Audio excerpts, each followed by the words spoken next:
Soekarno pernah mengatakan tentang jas merah. Jangan sekali-sekali meninggalkan sejarah. Halo semua, kami dari kelompok 4 Bahasa Indonesia kelas 10-8 SMA Negeri 1 Jakarta. Tepat pada saat ini kami tengah berada di sebuah museum yang sangat penting bagi perjuangan kemerdekaan Indonesia. Museum ini dinamakan Museum Perumusan Naskah Proklamasi. Museum Naskah Proklamasi merupakan gedung bersejarah yang menjadi tempat perumusan naskah proklamasi Indonesia pada tanggal 16 sampai 17 Agustus 1945. Museum ini berada di Jalan Imam Bonjol 1, Menteng, Jakarta. Di dalam museum ini, pengunjung akan melihat bagaimana rangkaian proses perumusan naskah proklamasi dari awal hingga akhir. Kami, sebagai pengobservasi, akan mengamati apa saja yang ada di dalam museum ini. Setelah pengunjung masuk dari gerbang, pengunjung dapat ke dalam museum ini pada pintu yang berada di tengah sisi depan museum. Ketika di dalam pintu masuk, pengunjung akan melihat ruangan-ruangan di sini. Dari pintu masuk di depan kami merupakan ruang tempat pengetikan naskah proklamasi.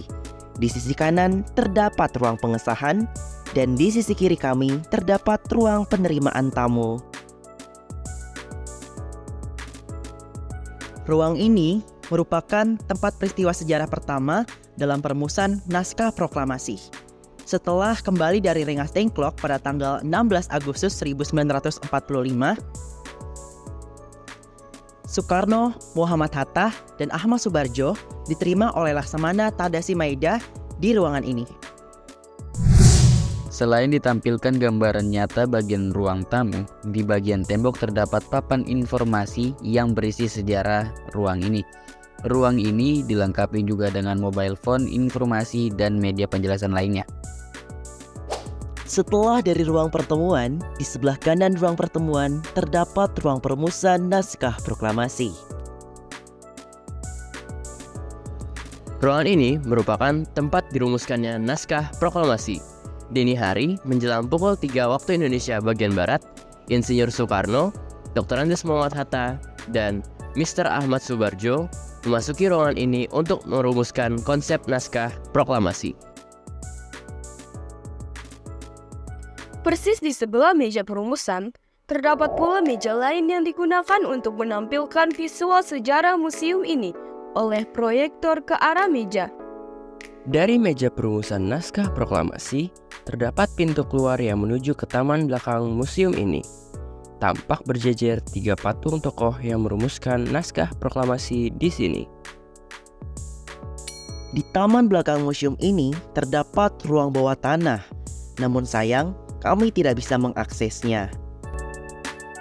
Dari taman belakang, kemudian kami berkunjung ke sisi kiri museum ini yang dilengkapi bangku dan tulisan dari tokoh nasional di tembok. Kembali ke sisi dalam pintu masuk di antara ruangan-ruangan, kami menuju ruang pengetikan naskah proklamasi.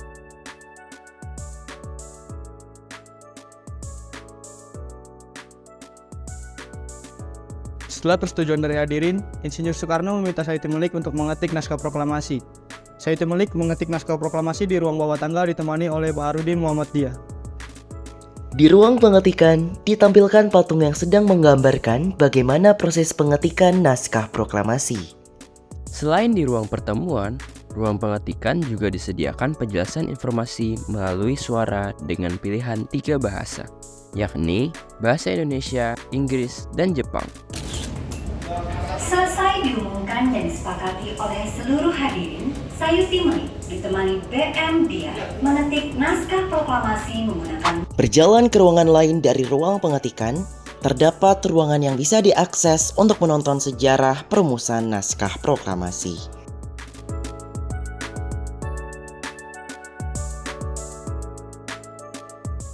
Beralih ke bagian tengah museum, kami akan menuju lantai 2 museum ini.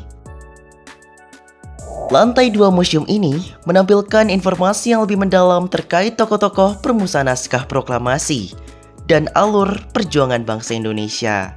Selanjutnya, ditampilkan juga barang peninggalan zaman dahulu serta patung tokoh nasional.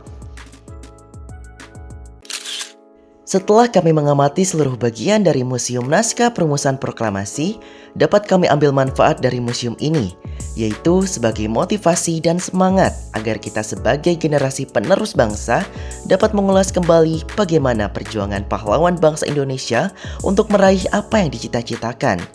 Tentu ada banyak sekali proses dari perumusan naskah proklamasi yang berjalan sesuai dari apa yang kami amati.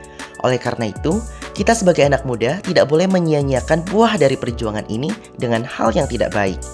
Walaupun kami sedang membuat laporan hasil observasi, kami sangat menikmati pengamatan museum sejarah ini yang bermanfaat juga sebagai pengetahuan baru. Itu tadi adalah hasil pengamatan yang telah kami lakukan. Mohon maaf apabila selama proses pengamatan terdapat kesalahan dan kekurangan dari kami.